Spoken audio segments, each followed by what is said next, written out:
So what's up guys, I'm AK. Welcome back to my channel. And for today's video ay mini vlog. So if you're planning to visit Dumaguete and Siquijor, I'll be sharing my tour on Dumaguete and Siquijor. So keep on watching. So you can book a flight via Cebu Pacific going to Dumaguete. Touchdown to Negros Oriental. First is Pulang Bato Falls. So yung kulay nito comes from the iron oxide na natural na matatagpuan here. So grabe ang fresh ng water. So along the way to our next destination ay nadaanan namin ng sulfur vents.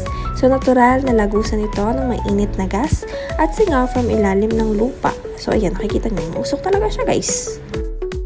So next ay sa The Barn. So sightseeing lang dito, picture mga bakla sa aesthetic Purple Windmill. Pero may restaurant din dito para sumibog kayo guys. Next is sa Kataal World War II Museum. Grabe kilabot ko dito pero sobrang nakaka-amaze dahil ito yung mga soldier weapon things chuchu used during World War II. So guys, dito pala sa Dumaguete, ang cute ng tricycle nila, magkaharapan kayo. Share ko lang. So, sa Hotel Essentia ang accommodation namin here sa Dumaguete. Ang ganda ng view namin sa sunset. Oh, may building lang, pero carry na to.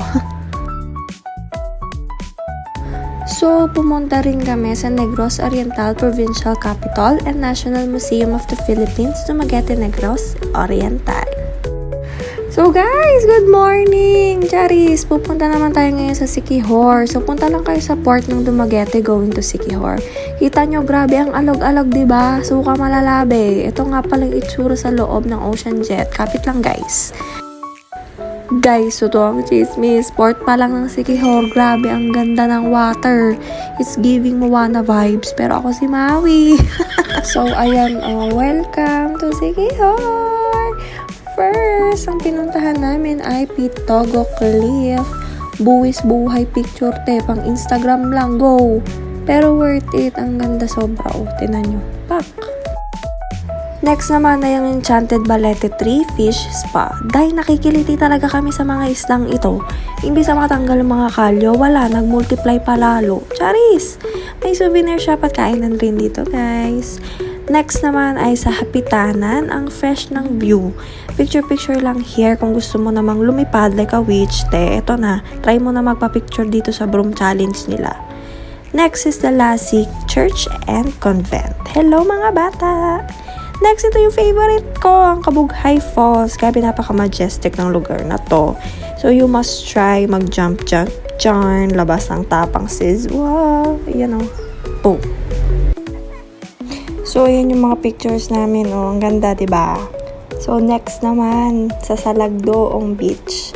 Ang ganda at ang lakas ng waves. Sa sobrang lakas na, inalon yung tsinelas ng friend ko. O, diba? Ang saya.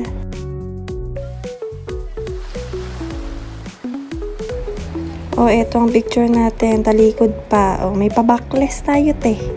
Next naman, ang accommodation naman namin ay dito sa Siquijor Sunset Glamping Village. So, beachfront pa to. So, access kami nang maabutan namin ng sunset. Grabe, ang ganda at kalmado lang. Tapos, yung sand nila ay sobrang pino rin dito. Ayan, pinaglaruan ko. Ito, nag-enjoy lang kami dito ng mga aking friends. So, dito na rin pala kami nag-dinner, mga ante. Tapos, ayan, naglalaro sila ng siso na parang nasasaktan ako para sa kanila. Ganon. So, good morning! Morning. O, ayan, nag-inarte lang tayo. Pero, ayan, out of balance pa. Tawa pa siya eh. Oh. Ayan ang mga pictures namin. Ang ganda, diba? So, nag-swimming na rin pala kami. Pero, hindi kami lumayo dahil yung height namin, hindi pang dagat eh. So guys, share ko na rin kung saan kami kumain dito sa Dumaguete. So yung Sansival ay souvenir lang yan ng mga food and you know. And dito sa Siquijor, kumain kami dito sa Triad View Deck. So ang ganda ng view dito, grabe ang taas. So if you wanna try yung mga bread dito, so sa Lilibat Pan de Bisaya kayo mag-try. So yun lang guys. Thank you guys for watching. God bless us all. Bye-bye!